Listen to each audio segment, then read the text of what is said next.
Hey grown-ups, I have something exciting to share with you. There's a brand new kids podcast out now that I think you're going to love. It's called Mysteries About True Histories. This show is perfect if you love adventures, solving riddles, and maybe even some wacky math problems. But I need a little help from some new friends to tell you more. Max and Molly, take it away. From the creators of Who Smarted, Starglow Media, comes a brand new podcast called Mysteries About True Histories. Does that sound serious enough? Max, we only have 30 seconds for this promo. Just tell them how your mysterious aunt recruited us into a secret order of problem solvers who travel time and have epic adventures. I don't have to. You just did. Catch new episodes of Mysteries About True Histories every Thursday on Apple Podcasts or wherever you listen to podcasts.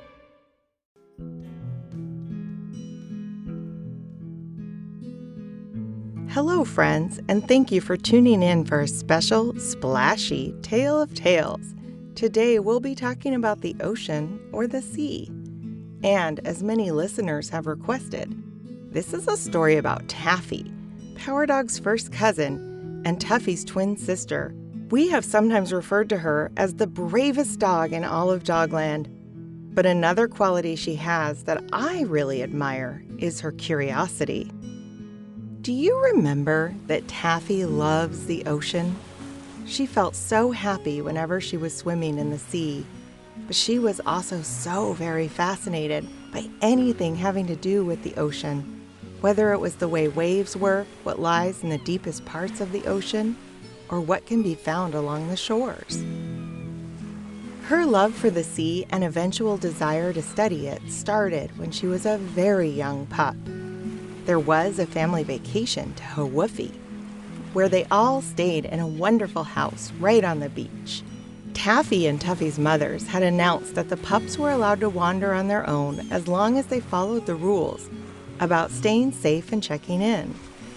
The mamas had taken them on many walks and taught them to look out for sneaker waves, to stick together, and to never ever turn their backs to the ocean. Taffy paid very close attention so that she might learn everything she could about this beautiful place that felt so magical to her. One evening, the mama said that the tide was very far out and told the pups where they could stay safe and play before bedtime cuddles and reading. Power Dog and Taffy took to wrestling in the sand and playing disc toss, laughing and kicking up sand everywhere in the beautiful pink light of the crepuscular sky. Taffy, who'd usually join in that sort of fun, was feeling more curious about this place that filled her heart, and so she wandered their part of the beach alone, but still in sight of the others, sniffing at curious objects and tiny creatures.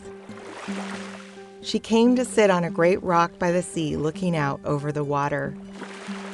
As far as her eyes could reach, she saw only crested waves that came from far beyond, and every wave was wreathed with bright sea foam that flashed like glittering jewels in that rosy sunset light. She had only just started to learn about the ebb and flow of the ocean tides, and she did understand that twice every day the waves crept up to the rock on which she sat, and that twice every day they receded, leaving a stretch of shining sandy beach. I wonder who it may be that calls the waves back into the deep, she said softly to herself, and a little thrill came into her heart. Ooh, I wonder if a voice tells them when they may come back and play upon the sand.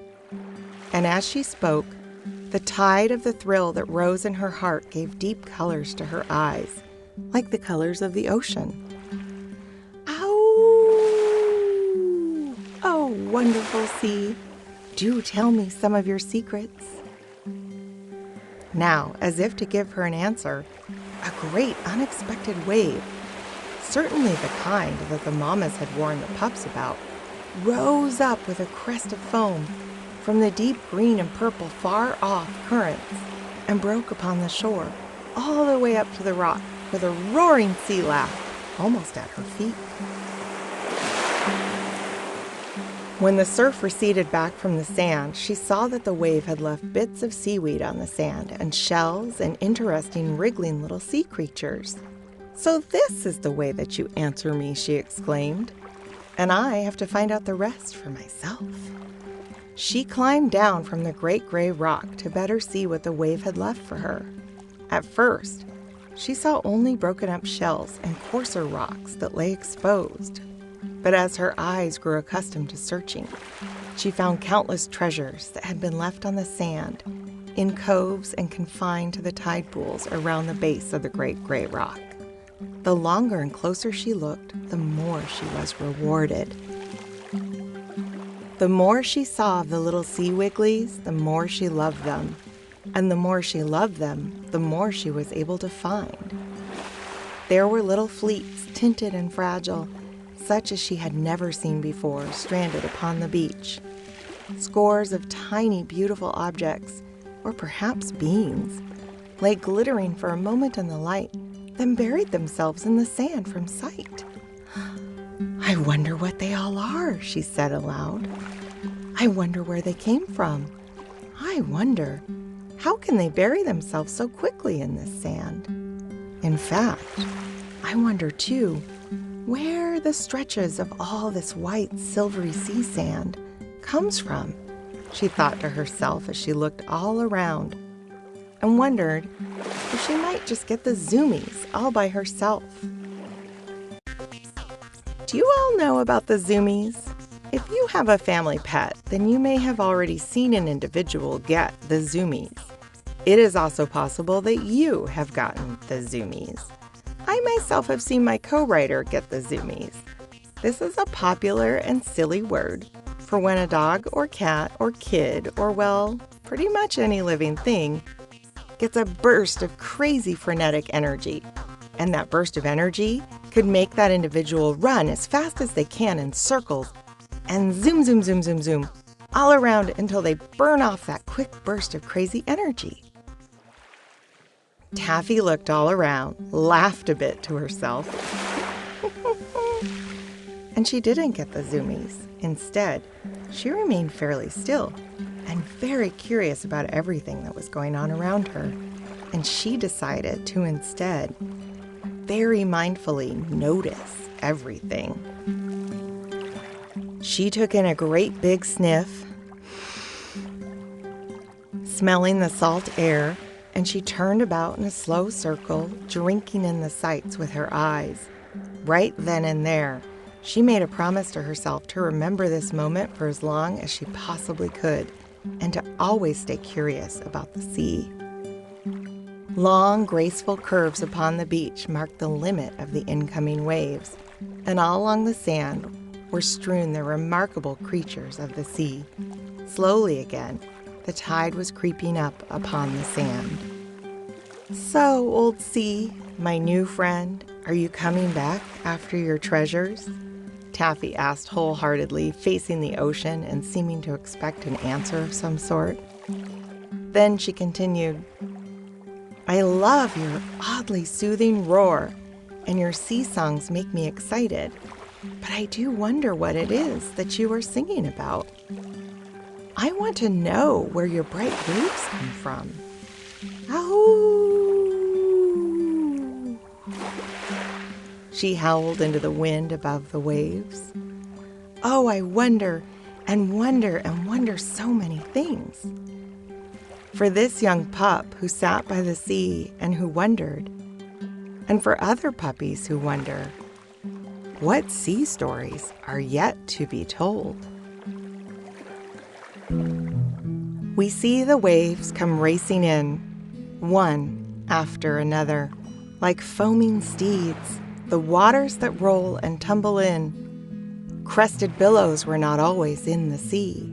They were not always deep-colored with purples and blues and greens, nor did they always break upon the shore with a roar like thunder.